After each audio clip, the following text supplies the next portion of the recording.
നമുക്ക് രേവതിയുടെ സച്ചിയുടെ നാളത്തെ നല്ലൊരു കഥ കേട്ടാലോ? വീഡിയോ ഇഷ്ടപ്പെടുവാണെങ്കിൽ ഒന്ന് ലൈക്ക് ചെയ്ത് ഹൈപ്പ് ചെയ്യാൻ മറക്കരുതേ. അതോടൊപ്പം തന്നെ ആദ്യമായി കാണുന്നവരാണെങ്കിൽ സബ്സ്ക്രൈബ് ചെയ്യാനും മറക്കരുത് കേട്ടോ. അങ്ങനെ ഒടുവില് ചന്ദ്രമതിക്ക് തന്നെ നല്ല ഇടിവെട്ട് പണി കിട്ടുവാണ്. ചന്ദ്രമതിയുടെ നാവ് ചന്ദ്രമതിക്ക് തന്നെ ദോഷം ചെയ്യുവാണ്. അങ്ങനെ ചന്ദ്രയാണ് രേവതിയുടെ പണം നഷ്ടപ്പെടാൻ കാരണമെന്ന് ഉള്ള സത്യങ്ങളൊക്കെ എല്ലാരും അറിയുന്നുണ്ട്. അപ്പൊ അതിന്റെ കുറച്ച് നല്ല നല്ല കഥകളൊക്കെയാണ് നാളെ നമ്മൾ കാണാനായിട്ട് പോകുന്നത്. ഒടുവില് ഈച്ച അങ്ങനെ കാര്യങ്ങളൊക്കെ പറയാണ്. അച്ഛമ്മ രേവതിയെ രക്ഷിച്ച് രേവതിയുടെ നഷ്ടപ്പെട്ടു പോയ പണം തിരിച്ചു പിടിച്ച കഥയൊക്കെ പറയാണ്. ഈച്ച പോയി അച്ഛമ്മയോട് കാര്യങ്ങളൊക്കെ പറഞ്ഞിട്ടുണ്ടായിരുന്നു. എത്രയും പെട്ടെന്ന് തന്നെ പണം കൊടുക്കണം, അല്ലെങ്കിൽ ഈ ഓർഡർ ക്യാൻസലായി പോകുന്നൊക്കെ. അത് കേട്ടപ്പോൾ അച്ഛമ്മയ്ക്ക് ഭയങ്കര വിഷമായി. അച്ഛമ്മ തന്റെ കയ്യിലിരുന്ന പണമൊക്കെ ആയിട്ട് പോരുന്ന സമയത്താണ് രേവതിയുടെ കയ്യിൽ നിന്ന് പണവും മോഷ്ടിച്ചുകൊണ്ട് അവന്മാർ ഓടുന്ന കാഴ്ച കണ്ടത്. പിന്നെ അച്ഛമ്മ വെറുതെ വിടുവോ?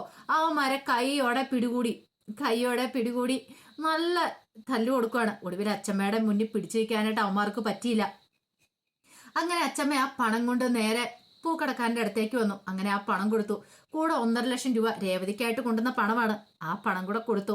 ഇനിയിപ്പൊ അത് കുറച്ചുള്ള പണം മാത്രം കൊടുത്താൽ മതി. അപ്പൊ ഈ കഥകളൊക്കെ ആദ്യം ഈച്ചയാണ് പറഞ്ഞേ. പിന്നീട് അച്ഛൻ പറഞ്ഞു, എന്നാലും എന്റെ മോളെ, നിനക്കൊരു വാക്ക് എന്നോട് പറയാൻ മേലായിരുന്നോ? അപ്പോഴേക്കും രേവതി പെട്ടെന്ന് അച്ഛമ്മയുടെ അടുത്തേക്ക് വന്നു. അച്ഛമ്മയെന്നും പറഞ്ഞുകൊണ്ട് അങ്ങനെ കെട്ടിപ്പിടിക്കുവാണ് അച്ഛമ്മയെ. അപ്പോഴേക്കും അച്ഛൻ പറഞ്ഞു, എടാ സച്ചി, നീ എന്നാലും എന്നിൽ നിന്ന് ഇതൊക്കെ മറച്ചു വെച്ചല്ലോ. നിനക്കൊരു വാക്ക് എന്നോട് പറയായിരുന്നു. നാട് നീളം നിങ്ങൾ രണ്ടുപേരും ചോദിച്ചോണ്ട് നടന്നു. പക്ഷെ എന്റെ കാര്യം എന്താണ് നീ ഓർക്കാത്തെ? അത് പിന്നെ അച്ഛമ്മ, ഞാൻ രേവതിയോട് പറഞ്ഞതാ അച്ഛമ്മയോട് ചോദിക്കാന്ന്. പക്ഷെ രേവതി സമ്മതിക്കാത്തോണ്ടാ. അത് ശരിയാ, സച്ചേനെ വഴക്ക് പറയണ്ട അച്ഛമ്മേ, ഞാനാണ് കാരണം, ഞാൻ പറഞ്ഞുകൊണ്ടാ. എന്നിട്ട് എന്തായി ഒടുവില്? ഇപ്പൊ അച്ഛമ്മ തന്നെ സഹായിക്കേണ്ടി വന്നില്ലേ എന്ന് ഈച്ച പറഞ്ഞു. കൃത്യസമയത്ത് ഞങ്ങൾ വന്നില്ലേ കാണായിരുന്നു. അപ്പോഴേക്കും രേവതി പറഞ്ഞു, എനിക്ക് എന്ത് ചെയ്യണമെന്ന് അറിയണ്ടായിരുന്നില്ല. ആ പണം പോയല്ലോ എന്നോർത്ത് വിഷമിച്ചിരിക്കുമായിരുന്നു. ഇനിയിപ്പോൾ അടുത്ത ദിവസം ആ പണം തിരികെ കൊടുക്കണം.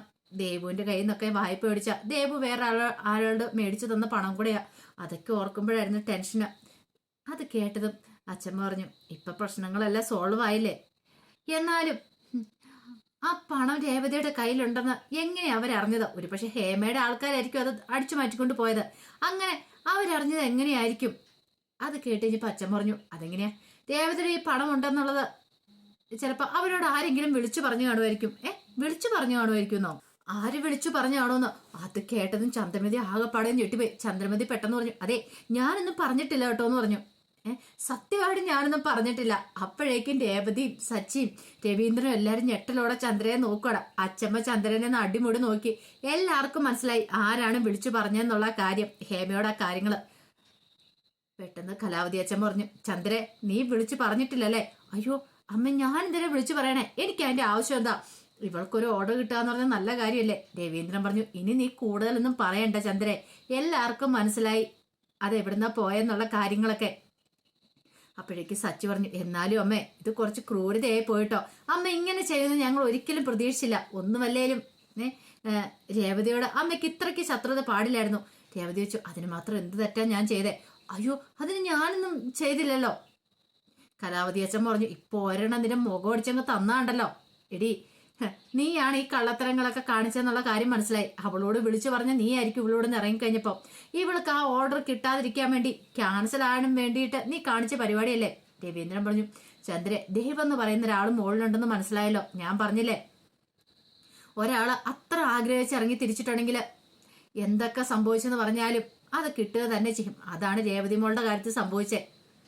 നിന്നോട് ആ ആധാരം തരാൻ പറഞ്ഞു, നീ തന്നില്ല, അത് നീ മുടക്കി. പക്ഷെ ദൈവത്തിന്റെ കയ്യിൽ ഒരു പ്ലാൻ ഉണ്ടായിരുന്നു. എന്തൊക്കെ വന്നാലും ഈ ഓർഡർ രേവതിക്ക് തന്നെ കിട്ടുമെന്ന് ഞാൻ പറഞ്ഞായിരുന്നല്ലോ. ഇപ്പൊ എങ്ങനെയുണ്ടെന്ന് ചോദിച്ചു. ചന്ദ്രമതി ആകെപ്പാടെ തകർന്ന് നിൽക്കുകയാണ്. ഒട്ടും പ്രതീക്ഷയില്ല ചന്ദ്രമതി ഇതുപോലെ അടി ഇങ്ങനെ കിട്ടുമെന്നുള്ള കാര്യം. പിന്നീട് ചന്ദ്രമതി അകത്തേക്ക് അങ്ങോട്ട് കയറിപ്പോയി. അപ്പോഴേക്കും രവീന്ദ്രൻ രേവതിയോട്, മോളെ, നീ അവളോട് ക്ഷമിക്കുക. അവളുടെ സ്വഭാവം അറിയാലോ. ശരിക്കും പറഞ്ഞ എന്ത് ചെയ്യണമെന്ന് എനിക്ക് പോലും അറിയത്തില്ല. ഭാര്യയായി പോയില്ലേ? കലാവതി അച്ഛൻ പറഞ്ഞു, എടാ, നീ ഇങ്ങനെ സഹിച്ചും ക്ഷമിച്ചും മുന്നോട്ട് പോയിട്ടാ എന്റെ രവി, നീ ഇങ്ങനെ പാവമായി പോവരുത്. അവളെ നിർത്തേണ്ടത് നിർത്തിയില്ലെങ്കിലുണ്ടല്ലോ, എന്താണെങ്കിലും ഇതിനുള്ള കൂലിനെ അവൾക്ക് ഞാൻ കൊടുക്കുന്നുണ്ട്. അവളെ ഞാൻ വെറുതെ വിടുമെന്ന് കരുതുന്നുണ്ടോ? എന്റെ രേവതി മോളുടെ കണ്ണീന്ന് ഒരിറ്റ് കണ്ണീര് വീണിട്ടുണ്ടെങ്കിൽ അതിനുള്ള കണക്ക് ഞാൻ ചോദിക്കുമെന്ന് പറഞ്ഞു. സച്ചി പറഞ്ഞു, വേണ്ട അച്ഛമ്മ, അതിൻ്റെ ഒന്നും ആവശ്യമില്ല. പിന്നെ അവളെ വെറുതെ പറഞ്ഞെന്ന് ഓർത്താണോ ഇരിക്കുന്നത്? അവളെ കൊണ്ട് നീ വീട്ടിലെ പണികളെല്ലാം ഞാൻ ചെയ്യിക്കുന്നുണ്ട്. അല്ല എന്തിയെ ശ്രുതിയൊക്കെ എന്തിയെന്ന് ചോദിച്ചു. ഒരു നിമിഷം വല്ലാത്തൊരു ഞെട്ടല് രവീന്ദ്രന്റെ മനസ്സിലുണ്ടായി. അതുപോലെ തന്നെ സച്ചിക്കും രേവതിക്കും ഒക്കെ. ശ്രുതി ഷോപ്പിൽ പോയി, ശ്രുതിയോ അവളും പോയോന്ന് ചോദിച്ചു. അല്ല അത് പിന്നെ എന്താടാ, കഴിഞ്ഞ പ്രാവശ്യം വന്നിട്ട് അവളെ കണ്ടില്ല, ഇന്ന് എന്താണെങ്കിലും ഞാൻ കണ്ടിട്ടേ പോകുന്നുള്ളൂ.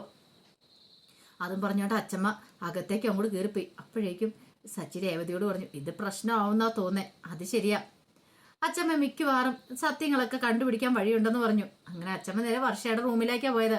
അങ്ങനെ വർഷയ്ക്ക് കുറെ പലഹാരങ്ങളൊക്കെ കൊണ്ട് കൊടുത്തിട്ടുണ്ടായിരുന്നു.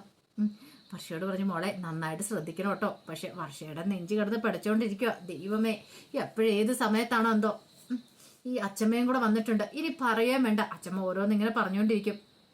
വർഷയ്ക്കാണെങ്കിൽ വല്ലാത്തൊരു ബുദ്ധിമുട്ട് തോന്നി. രേവതിയും അതുപോലെ തന്നെ കെയർ ചെയ്യാനായിട്ട് ശ്രീകാന്തും അച്ഛമ്മ എല്ലാവരും ഉണ്ട്. ചന്ദ്രമതി മാത്രമാണ് മാറി നിൽക്കുന്നത്. ആ സമയത്ത് ഹേമയുടെ അടുത്തേക്ക് കുണ്ടകൾ ചെല്ലുവാണ്. എല്ലാം നഷ്ടപ്പെട്ട അവന്മാര് ചെല്ലുന്നത്. ഹേമ അവന്മാരുടെ കർണം അടിച്ച് പൊട്ടിക്കുവാണ്. പോരാത്തതിന് പൂവിന് അഡ്വാൻസും കൂടെ കൊടുത്തെന്ന് അറിഞ്ഞു കഴിഞ്ഞപ്പോഴത്തേനും സഹിക്കാൻ പറ്റിയില്ല. ഓർഡർ അവൾക്ക് കിട്ടിയില്ല. ഇനിയിപ്പോ പറഞ്ഞിട്ട് കാര്യമില്ല, അധികം വൈകാതെ അവൾക്ക് പൂ കിട്ടും. ഇനിയിപ്പോ ആ ഓർഡർ ക്യാൻസൽ ആക്കാൻ പറ്റില്ല.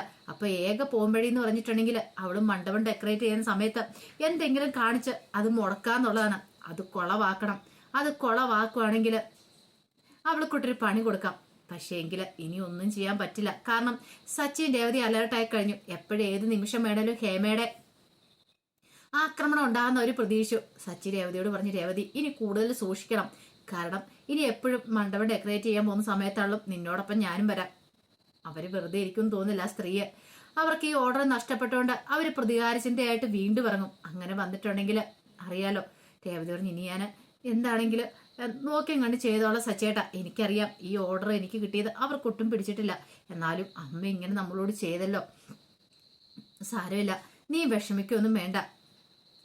അവരെന്തൊക്കെ ചെയ്തെന്ന് പറഞ്ഞിട്ടും നമുക്ക് കിട്ടാനുള്ള നമുക്ക് തന്നെ കിട്ടിയില്ലേ. നിനക്ക് കിട്ടാനുള്ള ഓർഡർ ആയിരുന്നു. നിന്റെ പ്രാർത്ഥന ദൈവം കേട്ടെന്ന് പറഞ്ഞു. അത് കേട്ടപ്പോൾ രേവതി പറഞ്ഞു, ശരിയാ, ഞാൻ ആ പണം കൊടുക്കുന്നതിന് മുമ്പ് ഭഗവാനോട് പ്രാർത്ഥിച്ചിട്ടാ പോയത്. ഇത്രയും നല്ല ഓർഡർ കിട്ടിയാനും. സച്ചേട്ടാ ഇനി ഒരു പക്ഷേങ്കിൽ ഈ ഓർഡർ കിട്ടിക്കഴിഞ്ഞിട്ടുണ്ടെങ്കിൽ ഇനി ഇത് കാണുന്ന കുറെ ആൾക്കാർ കാണുമല്ലോ അവിടെ. അപ്പൊ അവരൊക്കെ വിളിച്ച് അവരുടെ എന്തെങ്കിലും ഫംഗ്ഷനും കാര്യങ്ങൾക്കൊക്കെ ഏൽപ്പിക്കുമായിരിക്കും അല്ലേ എന്ന് ചോദിച്ചു. സച്ചി പറഞ്ഞു, അതിനെന്താ സംശയം, ഉറപ്പായിട്ടും കിട്ടുമെന്ന് പറഞ്ഞു. പിന്നീട് വൈകുന്നേരം ഒക്കെ കഴിഞ്ഞപ്പോൾ ശ്രുതി ഷോപ്പിൽ നിന്ന് വന്നു. പക്ഷെ ശ്രുതിയെ കണ്ടില്ല. അച്ഛമ്മ തിരക്കി. ശ്രുതിക്ക് എന്ത് പറയണമെന്ന് അറിയണ്ടായിരുന്നില്ല. അപ്പോഴേക്കും അച്ഛമ്മ ചോദിച്ചു, എന്തിയാടാ അവള് വന്നില്ലേന്ന് ചോദിച്ചു. അത് പിന്നെ അച്ഛമ്മ അപ്പോഴേക്കും ചന്ദ്രമതിയും കൂടെ അങ്ങോട്ട് വന്നു. ചന്ദ്രമതി വന്ന് ശ്രുതിയെ കണ്ണും കൈയൊക്കെ കാണിക്കുകയാണ്. പക്ഷെ എങ്കിൽ ശ്രുതിക്ക് എന്ത് പറയണമെന്ന് അറിയില്ല. ഒടുവില് അച്ഛൻ വെച്ചു, എന്തിയാടാ അവൾ എന്തിയേ, നിന്നോട് വല്ല പിണങ്ങി പോകാൻ പറ്റാ ചെയ്തോ, കാര്യം എന്താടാ, നീ എന്താ അവിടെ ഒന്നും മിണ്ടാത്തേന്ന് ചോദിച്ചു. അത് അമ്മ ഒരു പ്രശ്നമുണ്ടെന്ന് ചന്ദ്രമതിയാണ് പറയുന്നത്. എന്താടി? അത് പിന്നെ ശ്രുതി ഇവിടുന്ന് പോയെന്ന് പറഞ്ഞു. പോയെന്നാ എങ്ങോട്ട്? അല്ല അത് പിന്നെ അവളെല്ലാ കള്ളത്തരങ്ങളായിരുന്നു പറഞ്ഞത് എന്നൊക്കെ പറഞ്ഞു കഴിഞ്ഞപ്പോഴത്തേനും അച്ഛമ്മ ഇങ്ങോട്ട് ചാടി എഴുന്നേക്കുവാണ്. അച്ഛമ്മ നേരെ ചന്ദ്രമതിക്ക് നേരെ തിരിയുവാണ്. അങ്ങനെ കഴിഞ്ഞ പ്രാവശ്യം വന്നപ്പോൾ ചന്ദ്രമതി പറഞ്ഞത് ബാംഗ്ലൂർക്ക് പോയെന്നല്ലേ പറഞ്ഞേ, കള്ളത്തരല്ലേ പറഞ്ഞത്. അപ്പം വീണ്ടും കള്ളത്തരം പറയാൻ തുടങ്ങുമ്പോൾ ചന്ദ്രമതിയെ സമ്മതിച്ചില്ല അച്ഛമ്മ. ചന്ദ്രമതിയെ എന്താണെങ്കിലും പൊരിച്ചെടുക്കുന്നുണ്ട്. അപ്പൊ അതിന്റെ കഥകളൊക്കെയാ കാണാൻ പോന്നെ. ചന്ദ്രയെ വെറുതെ വിടില്ല. അച്ഛമ്മ സത്യങ്ങളൊക്കെ ചോദിച്ചു മനസ്സിലാക്കും. ശ്രുതിക്ക് പറയാതിരിക്കാനും പറ്റില്ല. പോരാത്തിന് സച്ചിൻ രേവതിയൊക്കെ പറയുകയും ചെയ്യും എന്താ കാരണം എങ്ങനെയാന്നൊക്കെ. അപ്പൊ അതിന്റെ കഥകളൊക്കെയാ കാണാൻ പോന്നെ. ആ വിശേഷങ്ങൾക്കായി നമുക്ക് എല്ലാവർക്കും കാത്തിരിക്കാട്ടോ. ഒരിക്കൽ കൂടി എല്ലാവർക്കും ശുഭരാത്രി നേർന്നുകൊണ്ട് നിർത്തുന്നു. നന്ദി.